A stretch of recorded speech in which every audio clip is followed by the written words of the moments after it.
Assalamualaikum warahmatullahi wabarakatuh. Berjumpa kembali dengan saya Fenty Zulan dalam program Lobby Belajar Lebih Memahami. Program Lobby kali ini adalah kerjasama antara Arek TV dengan DPRD Kota Surabaya. Dan untuk tema Lobby kali ini adalah mengenai Raperda Penanggulangan Kemiskinan di Surabaya. Seperti apakah progresnya dan apakah nantinya akan memberikan hasil yang positif terhadap pengentasan kemiskinan di Kota Surabaya? Sebelumnya kita bahas dengan narasumber yang telah hadir di tengah-tengah kita saksikan dulu cuplikan yang satu ini.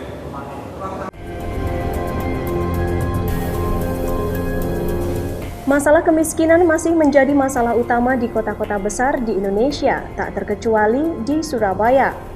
Menurut data BPS Surabaya dalam angka 2019, jumlah penduduk miskin kota Surabaya pada 2018 mengalami penurunan yang cukup besar. Jumlah penduduk miskin di Surabaya pada 2018 adalah 140.810 orang. Walaupun kemiskinan di kota Surabaya sudah menurun, data Surabaya masih mencatat angka pengangguran yang tinggi. Masih tingginya angka kemiskinan dan pengangguran di Surabaya harus mendapat penanganan yang maksimal. Untuk itu dibutuhkan program yang mengarah pada perbaikan taraf hidup.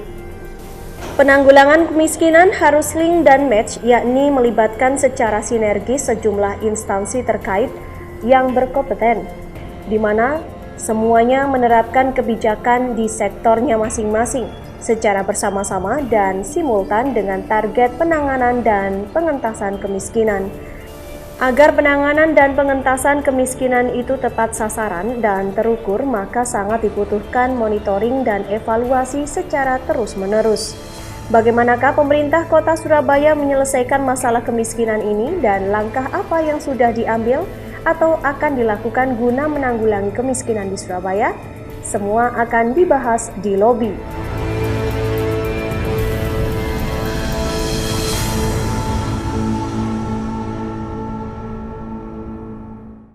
Baik, Balo, kembali di Lobby Belajar Lebih Memahami. Tadi sudah kita saksikan cuplikan tersebut dan tema kita adalah mengenai Raperda Penanggulangan Kemiskinan, dan kita bahas dengan narasumber yang telah hadir di tengah-tengah kita, yaitu Bapak Ibnu Sobir SPD. Beliau adalah anggota Komisi D DPRD Kota Surabaya.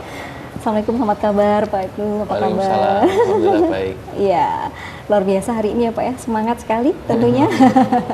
Nah ini Pak, tadi kita sudah menyaksikan cuplikan mengenai Raperda ya Pak, mengenai Raperda Penanggulangan Kemiskinan yang ada di Surabaya. Nah sejauh mana progresnya dengan apakah akan memberikan hasil positif juga untuk pengentasan kemiskinan di Surabaya, ini seperti apa Pak Ibnu? Ya, terima kasih. Jadi begini Mbak, yang pertama yang perlu kami sampaikan adalah bahwa Raperda Penanggulangan Kemiskinan ini adalah sebuah rancangan peraturan daerah yang digagas oleh teman-teman Komisi D DPRD Kota Surabaya, yang insya Allah sekarang tahapannya adalah pada tahapan penyusunan naskah akademik. Nah, nanti setelah penyusunan naskah akademik selesai akan masuk kepada tahapan berikutnya, insya Allah pada pembahasan, dan mudah-mudahan nanti pada tahun ini kita bisa menyelesaikan pembahasan di tingkat pansus, sehingga nanti mudah-mudahan tahun ini Perda ini bisa berlaku. Kalau misalnya ditanyakan latar belakangnya kenapa, jadi begini, proyek penanggulangan kemiskinan di Kota Surabaya ini adalah merupakan sebuah proyek yang menurut hemat kami adalah proyek yang harus menjadi bagian dari prioritas pemerintah kota. Siapapun pimpinan kota yang akan memimpin Kota Surabaya, baik sekarang maupun pada masa-masa yang akan datang. Kenapa? Karena memiliki tingkat urgensi yang sangat tinggi. Bisa kami sebutkan begini, menurut BPS bahwa angka kemiskinan di Kota Surabaya itu pada angka 4,88% atau setara dengan 142.000 penduduk yang terbagi dalam kelompok desil 1, desil 2, desil 3, desil 4. Semakin tinggi desilnya itu semakin tidak miskin gitu ya. Tapi dibatasi sampai hanya pada desil 4 saja. Nah, tetapi yang dijadikan tolak ukur itu adalah pengeluaran mereka.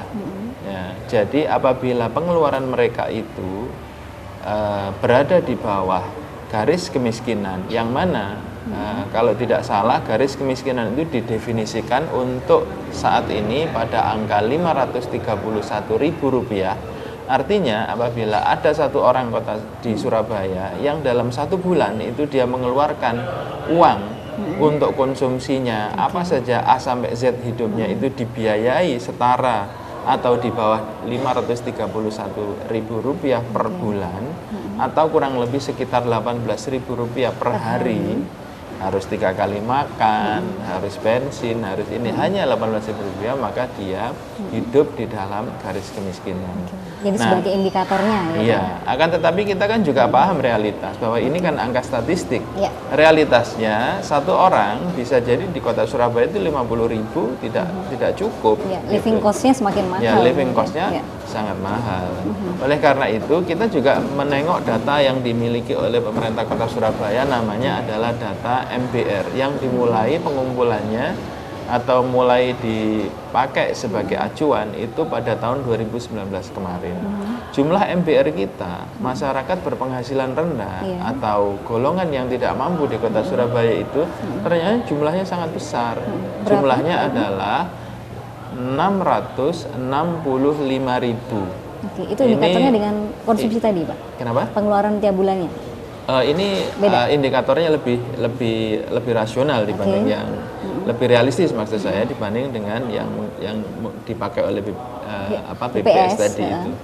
Jadi dari sini pun seandainya kita lihat ini masih juga belum sangat ideal, tetapi angkanya itu sudah tinggi, besar, gitu. yaitu berapa persen, Pak, kalau bisa kita lihat itu ya, kalau penduduk kota Surabaya 3.100.000 orang kurang lebih, apabila dia ini jumlahnya 665.000 orang, itu artinya 1/5 atau 1/6, sekitar 20%, berarti sangat besar.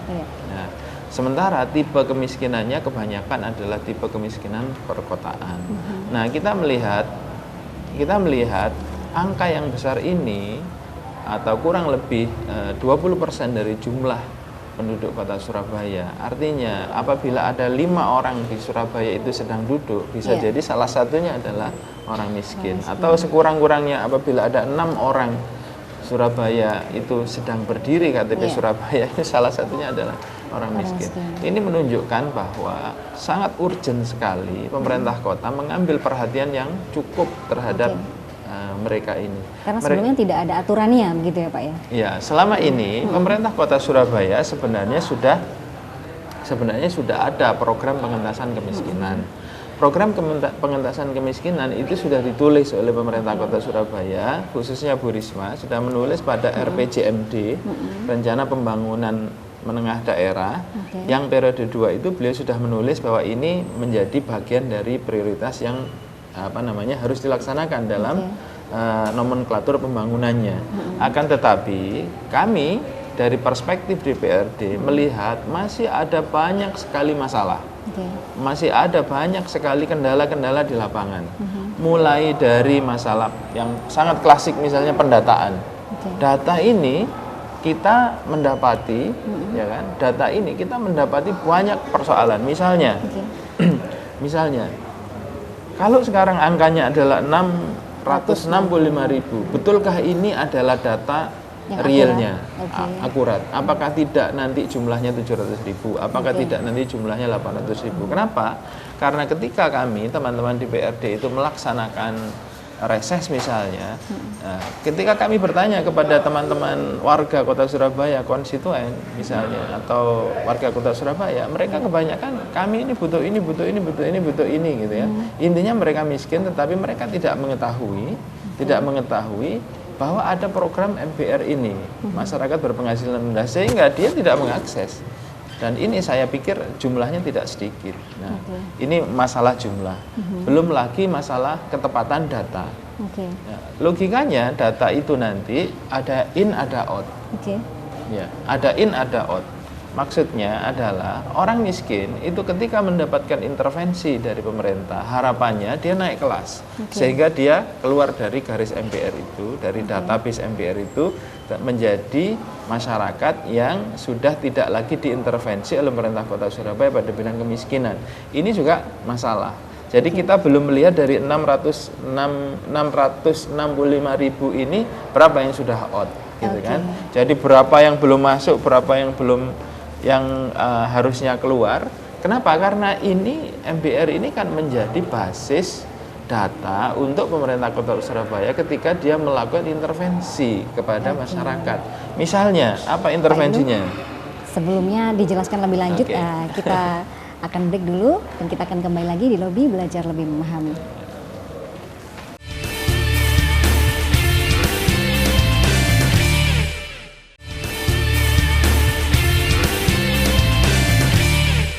Baik Bolo, kembali di Lobi Belajar Lebih Memahami. Program kita kali ini adalah kerjasama antara Arek TV dengan DPRD Kota Surabaya. Dan tema kita kali ini adalah membahas mengenai Raperda Pengentasan Kemiskinan di Kota Surabaya. Nah, tadi sudah dijelaskan juga oleh Pak Ibnu Sobir ya, anggota Komisi D Surabaya, mengenai jumlah dan data MBR atau warga berpenghasilan rendah ini ternyata masih belum tentu akurat atau mungkin bisa bertambah gitu ya dari Dinas Sosial tahun 2019 yang lalu. Nah, ini apakah data ini nantinya bisa menjadi acuan atau seperti apa? Pak Ibnu mungkin bisa menjelaskan lebih lanjut ya. Dan bagaimana pengaruhnya dengan pengangguran, Pak? Tentu sekarang ini kan kemiskinan juga tidak luput dari pengangguran ya. Ini bagaimana, Pak? Iya, jadi begini. Raperda yang kita gagas itu namanya adalah Raperda Percepatan Penanggulangan Kemiskinan. Artinya apa? Pemerintah itu sudah melakukan program penanggulangan kemiskinan, tapi kurang cepat. Kurang stimulus ya, ada stimulus yang lain mungkin gitu ya Pak. Gitu. Nah, kita kembali ke MBR. MBR itu adalah merupakan data yang merupakan basis bagi intervensi pemerintah Kota Surabaya bagi warga ini. Jadi siapa yang nanti akan mendapatkan program-program pengentasan kemiskinan, baik yang dari pusat maupun yang dari pemerintah kota itu menggunakan data ini. Menggunakan data ini. Ya, sebagian akan di-cover oleh pusat dan sebagian akan di-cover oleh pemerintah kota. Itu ada persentasenya nggak Pak? Pusat berapa persen? Biasanya saya belum melihat angkanya, tapi biasanya begini, apa yang disediakan oleh pemerintah pusat biasanya lebih kecil daripada apa yang real, sehingga pemerintah kota harus menambahkan misal BPJS, BPJS PBI itu menurut perkiraan saya mungkin pemerintah pusat itu mengcover sekitar 100 ribuan. Nah, sementara jumlahnya lebih banyak, maka sisanya itu di cover oleh pemerintah kota Surabaya. Begitu. Jadi kita ini, dan tidak hanya BPJS saja. Jadi yang di cover itu juga misalnya melalui data MBR itu permakanan, program permakanan. Yang di cover lagi program Rutilahu, rumah tidak layak huni. Mungkin juga, termasuk juga program rumah susun. Termasuk juga program mitra warga. Termasuk juga santunan acara pemakaman bagi warga miskin. Itu semuanya adalah bersumber dari data-data MBR itu. tadi. Nah, sekarang gini Pak, sejauh mana fungsi dan peran dari Raperda itu sendiri untuk melakukan percepatan itu? Fungsinya seperti apa? Ya, jadi begini. Dalam Raperda itu nanti akan dibahas tentang mengokohkan siapa lembaga apa yang harus benar-benar menjadi leading sektor pengentasan kemiskinan di Kota Surabaya. Perda ini nanti akan mengokohkan itu. Yang kedua, kita dalam perda itu juga akan mendorong siapa yang paling bertanggung jawab sebagai leading sektor secara orang ini siapa. Bahasa gampangnya manajer penanggulangan kemiskinannya itu siapa. Ini harus ada. Karena selama ini belum ya Pak ya? Atau saya melihat ada secara peraturan, akan tetapi fungsi-fungsinya belum kelihatan. Nah, ini nanti harus kita kokohkan, ya kan? Kemudian kita nanti juga akan mendorong membuat semacam rambu-rambu yang memastikan program penyelenggaraan kemiskinan itu adalah program yang integrated dan juga komprehensif. Jadi menyeluruh sekaligus terintegrasi. Yang dimaksud terintegrasi adalah tidak hanya satu program saja, tetapi banyak program, mengingat kemiskinan itu biasanya tidak disebabkan oleh satu sumber persoalan saja. Tetapi kemiskinan itu biasanya dipengaruhi oleh banyak hal, misalnya ketiadaan orang terhadap modal misalnya. Kemudian misalnya kemampuan orang untuk memiliki sebuah mindset yang baik tentang ekonomi, tentang kehidupan. Jadi pengalaman kami ketika kita diskusi dengan banyak kepala-kepala dinas sosial di banyak daerah, ketika kita melakukan kunjungan kerja ke banyak daerah, kebanyakan mereka kalau kita tanya apa sih sebab utama dari orang itu bisa menjadi miskin, kebanyakan mereka mengatakan itu mindset. Mindset.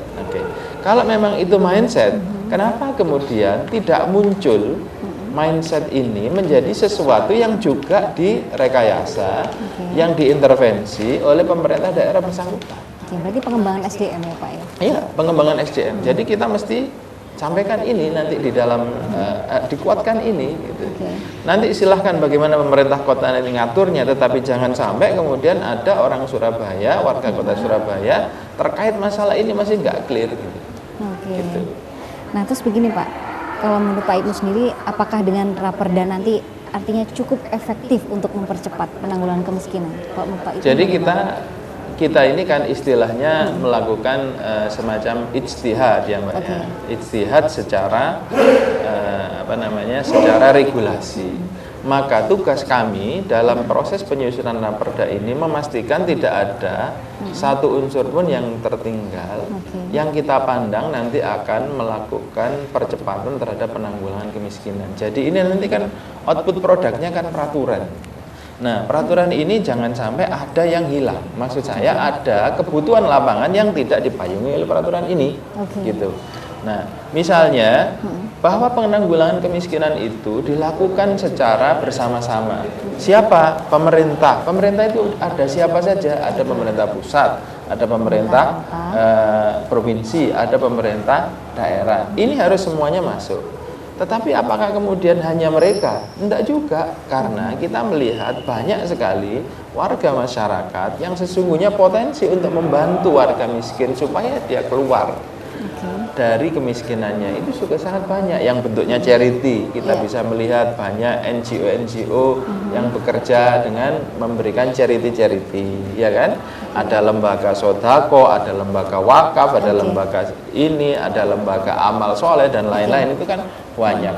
Ini kalau tidak dipayungi nanti tidak akan bisa sharing, dan juga sekaligus dengan adanya pelibatan itu berarti pengakuan kepada mereka bahwa yang bertanggung jawab terhadap pengentasan kemiskinan itu bukan hanya pemerintah, kan? Tetapi setiap umat beragama itu juga harus memiliki tanggung jawab terhadap penanggulangan kemiskinan. Agama manapun itu mengajarkan penanggulangan kemiskinan, makanya harus juga ditegaskan bahwa tidak boleh kemudian ini hanya didekati dari satu sisi saja. Kemudian dunia bisnis. Bisnis itu punya charity. Charity itu SCR gitu ya CSR ya. Kemudian kalau misalnya itu tidak dikelola dengan baik, tidak tepat sasaran, ya kan? Konsepnya melenceng dari apa yang menjadi basis CSR-nya itu sendiri, juga tidak akan efektif. Juga yang tidak kalah penting adalah bahwa dikatakan oleh banyak orang pembangunan kita ini sudah lumayan, tetapi trickle down effect-nya kepada pengentasan kemiskinan itu belum kelihatan. Nah, ini juga akan kita coba rumuskan gimana caranya nanti trickle down effect itu benar-benar mengangkat masyarakat yang miskin bisa menjadi naik kelas. Jangan sampai kemudian APBD di sini besar sekali, kemudian uang beredar di dunia bisnis banyak sekali gitu. Tetapi ternyata orang miskin juga tambah banyak, kan lucu gitu. Tapi tidak efektif seperti itu ya. Nah, Pak Ibnu, saya juga akan menanyakan lagi mengenai bagaimana sih caranya membentuk masyarakat yang mandiri itu seperti apa agar tidak semakin banyaknya pengangguran? Nah, ini akan kita bahas di segmen selanjutnya. Kembali di Lobi.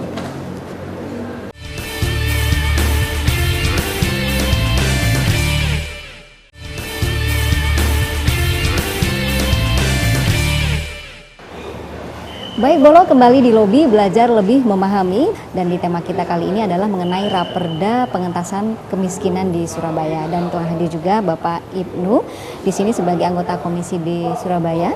Nah, ini Pak, tadi masalah anggaran ya cukup menarik yang disinggung oleh Pak Ibnu.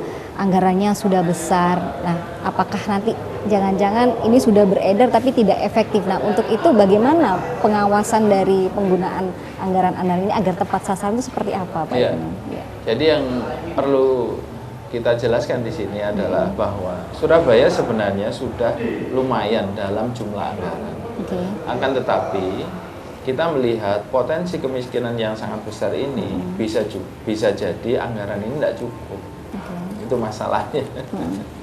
Jadi misalnya dalam BPJS saja, pada tahun 2019 akhir ketika kita merumuskan APBD, tidak kurang untuk kesehatan saja yang memang harus menggunakan sistem BPJS yang di-cover oleh pemerintah Kota Surabaya atau BPJS PBI dari Pemkot Surabaya.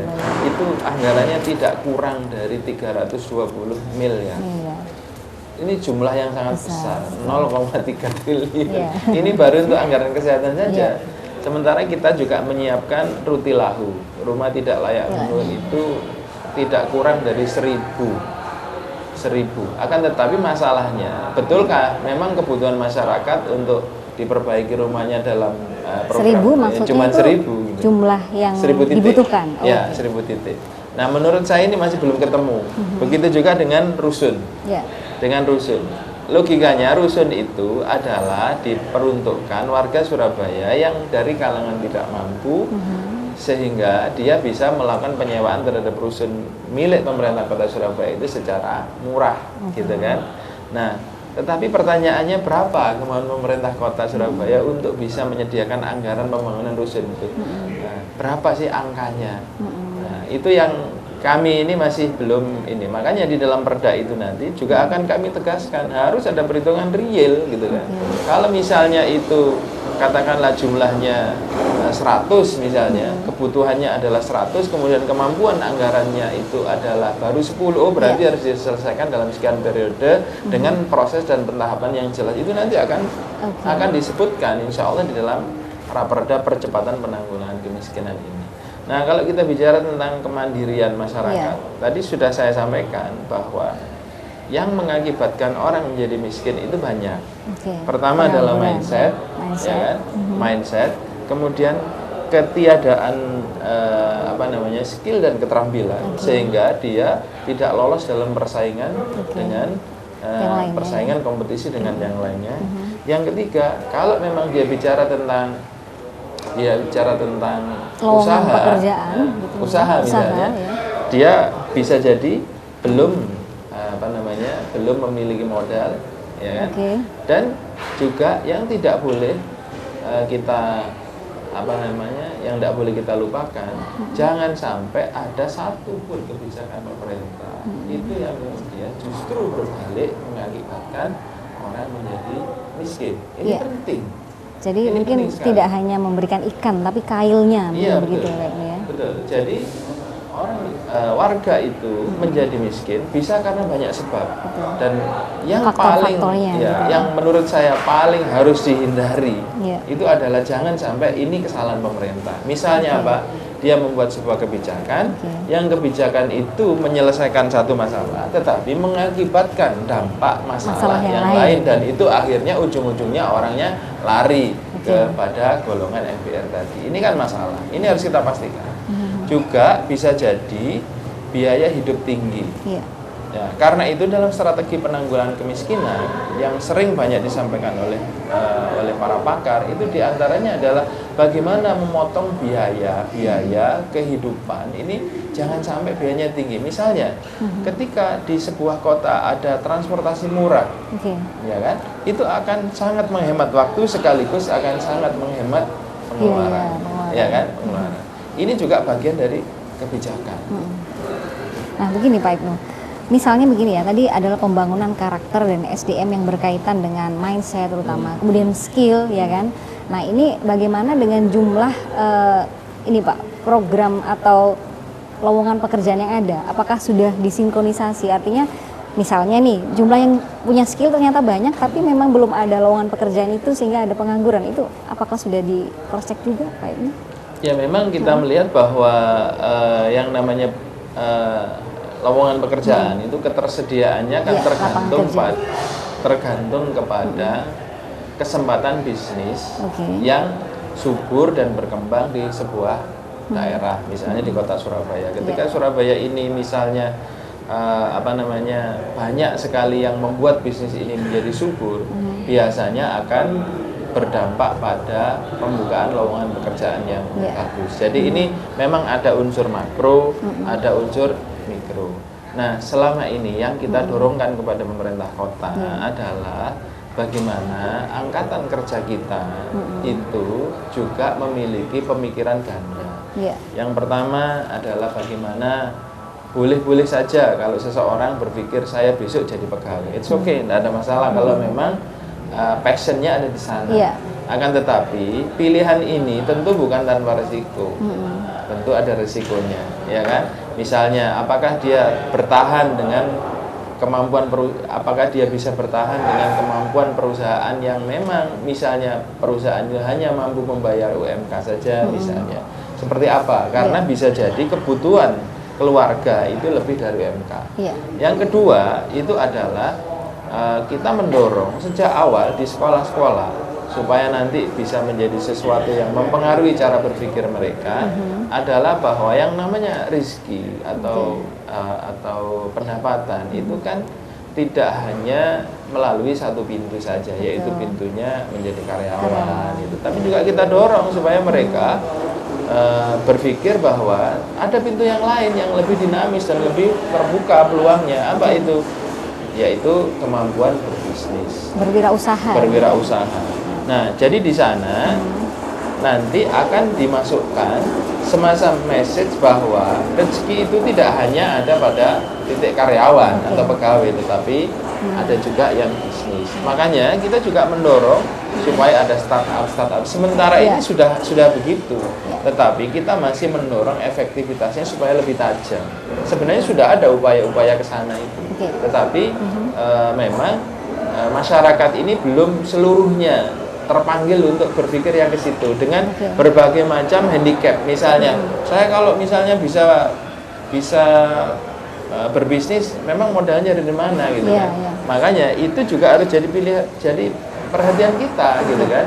Gimana caranya pemerintah kota memberikan solusi supaya orang-orang yang memang dia memiliki kecenderungan untuk berbisnis itu dia mendapatkan skillnya, dia mendapatkan mindsetnya, dia mendapatkan bantuan pemasarannya, juga mendapatkan bantuan permodalannya lebih mudah. Bisa jadi pemerintah kota tidak memberikan permodalan secara langsung, tetapi dia punya kebijakan yang kemudian membuat bank itu atau membuat pemilik modal itu lebih gampang memberikan kepada ini, misalnya atas tanggung jawabnya, atas referensi orang-orang tertentu dan seterusnya. Saya pikir masih banyak hal. Menurut saya itu sangat menarik sekali ya Pak Ibnu, terutama dalam pengembangan ekonomi kreatif. Tentu angkatan muda, angkatan yang bekerja tadi sekarang sudah luar biasa, apalagi sudah berbisnis online ya seperti itu. Nah, tapi kembali tadi, apakah dia sudah ada modal atau tidak, kemudian kebijakan pemerintah apakah sudah bisa membantu untuk memperlancar itu. Nah, kita akan kembali lagi di Lobby Belajar Lebih Memahami. Terlebih dulu kita simak dulu pariwara berikut ini.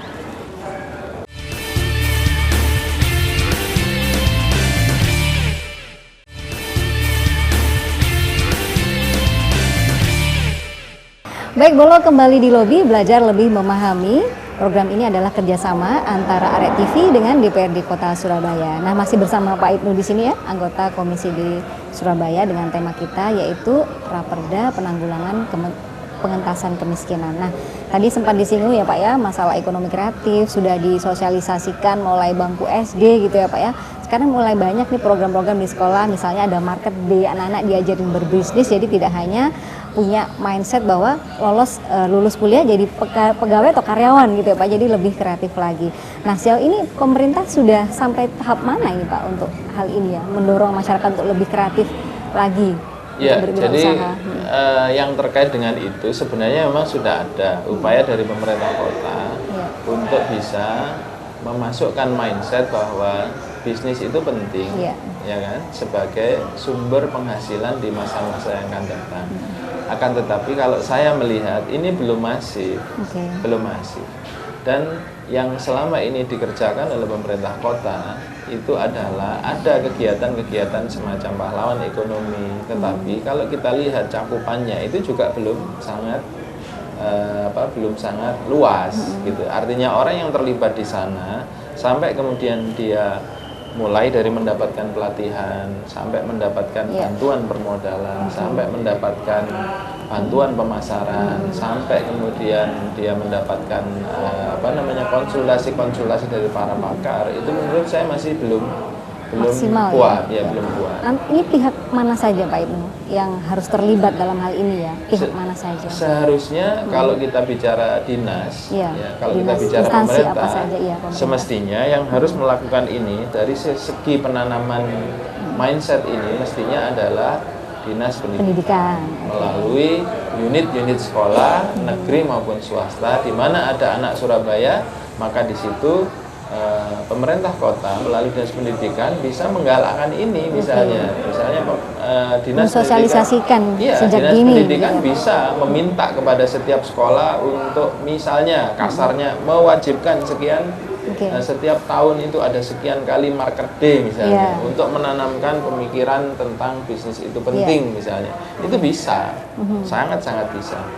Yang kedua, kalau yang terkait dengan pelatihan, kita kan juga ada yang namanya dinas tenaga kerja. Selama ini memang sudah ada, tetapi sekali lagi cakupannya yang belum sangat banyak, ya kan. Kemudian ada juga kegiatan yang kegiatan ekonomi yang berbasis keluarga, yang ini selama ini dihandle oleh DP5A.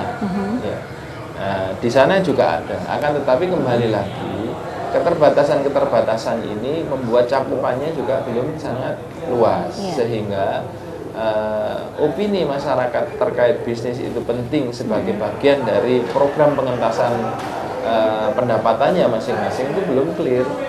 Kalau menurut Pak Ibnu sendiri sebenarnya faktor apa sih Pak yang menghambat program ini? Faktor apa? Eksternal dan internalnya ya? Yang kita lihat pertama adalah mindset. Kemudian yang berikutnya adalah dalam pelaksanaan program kegiatan ini menurut saya perencanaannya belum sangat akurat. Ya, sehingga masih ada kegiatan-kegiatan yang bisa jadi secara output itu selesai, artinya program itu dilaksanakan, tetapi secara outcome, secara dampak pada orang yang mengikuti program ini juga belum sangat kelihatan maksimal ya. Nah, sekarang keberadaan masyarakat urban ini apakah juga menjadi salah satu penghambat untuk pengentasan kemiskinan ya? Berbondong-bondong mungkin datang ke Surabaya untuk mencari penghidupan, itu bagaimana? Ya, saya melihat bahwa ini adalah bagian dari sebuah kondisi yang normal. Memang Surabaya, jadi Surabaya sebagai sebuah kota dengan perputaran uang yang cukup tinggi, dengan sarana fasilitas yang lebih baik mungkin dibanding dengan beberapa daerah yang lain pada beberapa segi, itu memang tidak bisa dipungkiri menjadi incaran dari warga kota lain atau kabupaten lain untuk datang ke kota Surabaya.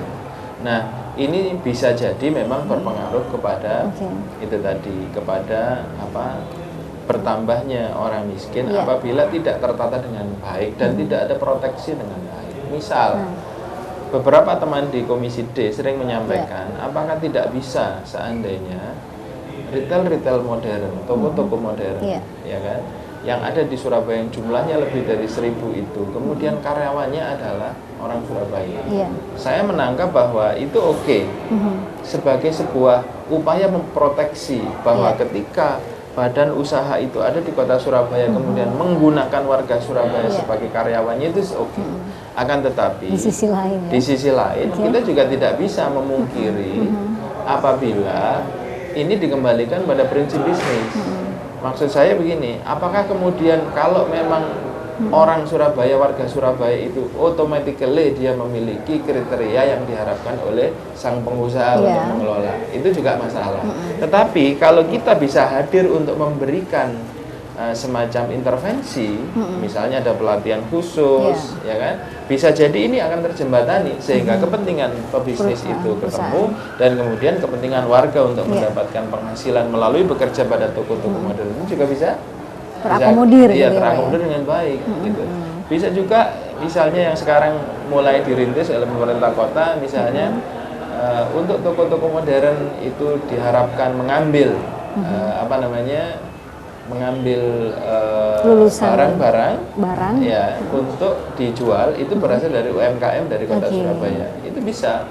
Begitu juga gitu ya, begitu juga bisnis-bisnis yang lain, misalnya hotel, kan bisa. Hotel itu ada sebagian dari pekerjaannya yang bisa disubkan kepada warga kota Surabaya. Kita kan tinggal link and match saja, apa sih kebutuhan pebisnis itu dan kemudian bagaimana kondisi masyarakat, bagaimana dipertemukan. Nah, ketika upaya ini menjadi upaya yang masif, menurut saya ini akan menjadi sebuah peluang yang sangat baik untuk menekan angka pengangguran, sehingga sama-sama untung, pebisnisnya untung, kemudian service excellent kepada pelanggannya juga bagus, dan kemudian warga Surabaya bisa menikmati dari hasil keberadaan dari sebuah entitas bisnis itu ada di Surabaya. Oke, nah sekarang pada implementasi ya Pak ya, misalnya dari penerapan program pengentasan kemiskinan ternyata ada hal-hal yang tidak diharapkan, misalnya hasilnya maunya seperti ini tapi ternyata lain. Nah itu apa yang sudah dilakukan untuk mengantisipasi hal itu Pak, terutama dalam penggunaan anggaran mungkin ya? Jadi kita senantiasa pengawasan mungkin sistemnya? Ya, jadi kita prinsipnya DPRD kan melakukan pengawasan. Ya. Jadi sejauh mana kita mampu melakukan pengawasan secara lebih efektif dan efisien, insya Allah apa yang kita rencanakan itu akan bisa bagus. Ya. Makanya kita ini juga mendorong kepada pemerintah kota untuk terbuka kepada kita apa yang sudah dilakukan, apa yang belum dilakukan, kendalanya apa. Di satu sisi kita kritik, tapi di sisi lain kita beri masukan. Di satu sisi kita awasi, tetapi juga kita berikan kepercayaan. Sehingga dengan demikian harapannya ada sinergitas yang bagus antara legislatif dengan eksekutif, yang beruntung ini adalah masyarakat. Oke, jadi kalau tadi Pak Ibnu bilang juga bahwa ada keterlibatan berbagai pihak ya Pak ya, ada dinas pendidikan, ada dinas tenaga kerja ya Pak ya, kemudian dinas sosial mungkin seperti itu. Nah, artinya bahwa untuk melakukan pengentasan kemiskinan ini tidak bisa hanya dari satu sisi, karena ini hal yang sangat kompleks dan melibatkan banyak pihak seperti itu ya Pak, termasuk dari sisi pengawasannya, perencanaannya gitu ya, dan juga nah sekarang peraturannya karena tadi masih ada tumpang tindih dari berbagai sektor, perlu ada Raperda ini agar program pengentasan kemiskinan di Surabaya ini lebih efektif lagi. Baik, kita akan segera kembali di lobi belajar lebih memahami setelah pariwara berikut ini.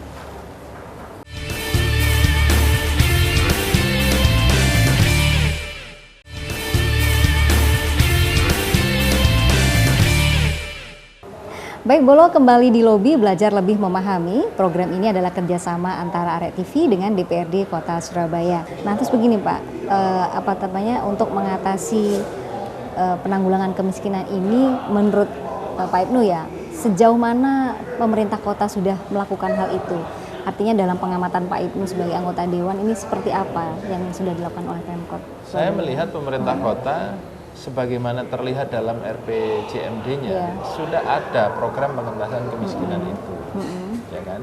Akan tetapi saya melihat juga di sisi lain belum efektif terhadap pengentasan kemiskinan. Yang pertama adalah kecepatan penurunan angka kemiskinannya. Kemudian yang kedua, dalam proses masih banyak hal-hal yang membuat orang miskin ini sengsara. Maksud saya sengsara itu begini, kalau seseorang miskin, dia sakit, dia akan mendapatkan hak BPJS, hak pelayanan kesehatan. Tetapi seringkali persoalan administrasi itu menjadi lebih rumit dari persoalannya dia sendiri. Sementara pemerintah pusat itu sudah punya peraturan Menteri Sosial misalnya ada yang namanya SLRT, Sistem Layanan Rujukan Terpadu. Nah di kota Surabaya itu ketika ada orang ingin mendapatkan haknya sebagai orang miskin, dia ini harus ke sana kemari, kadang-kadang juga tidak pasti. Nah itu yang menjadi masalah. Nah kita ingin melalui perda ini nanti proses penanggulangan kemiskinan, kalau kita mau memberikan pelayanan kepada masyarakat miskin itu masyarakat miskin ini kan notabene tidak punya biaya untuk sana untuk sini, betul. Transportasinya gitu kan. Nah itu kita mengharapkan pemerintah kota itu bisa memotong semua birokrasi ini menjadi lebih simpel. Misalnya mendatangi satu titik. Kalau di dalam di sini sudah ada ya Pak ya? Nah itu belum ada. Di daerah-daerah lain itu ada namanya SLRT, Sistem Layanan Rujukan Terpadu. Jadi itu kalau kita berbelanja itu kan ada istilah one stop shopping. Nah kita berharap satu kali kunjungan, kalau emang harus mengunjungi secara fisik, ya warga ini berkunjung secara fisik ke sebuah titik dan kemudian sudah selesai. Misalnya ada orang membutuhkan pelayanan kesehatan, dia dari nol. Kalau memang dia benar-benar adalah mendapatkan hak itu, semestinya dia datang ke satu titik, ya, dan di titik itu dia sudah bisa menyelesaikan diterima semua atau urusan administrasinya. Kalau diterima berarti dia nanti ke rumah sakit mana, ke puskesmas mana, dia tidak akan lagi istilahnya berdebat tentang statusnya, tetapi memang sudah ada jaminan dia di sana pasti dirawat begitu. Itu yang saya lihat belum. Nah, bukan hanya itu, tetapi juga yang lain kepastian ini.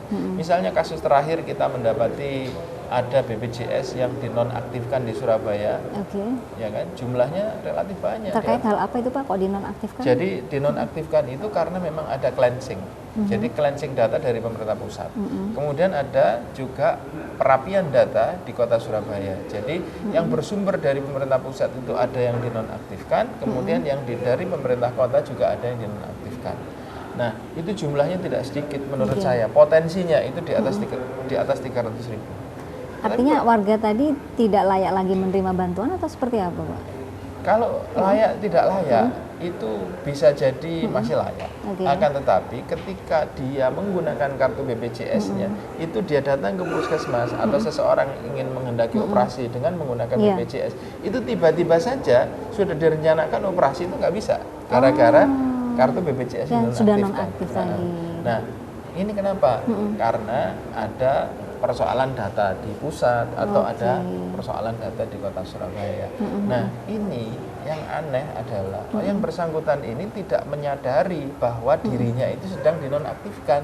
Tidak ada pemberitahuan. Tidak ada pemberitahuan. Ini kan juga bagian dari masalah, gitu kan? Karena ini kan kalau sudah masalah kesehatan bisa jadi menyangkut nyawa, bisa jadi menyangkut kecacatan dan seterusnya. Ketika misalnya kelambatan penanganan, gitu kan, ini kan menjadi fatal. Nah ini kita dorongkan nanti dalam perda itu tidak boleh ada sebuah penonaktifan atau apapun bentuknya, terutama untuk kesehatan bagi warga miskin. Itu kemudian yang bersangkutan tidak tahu.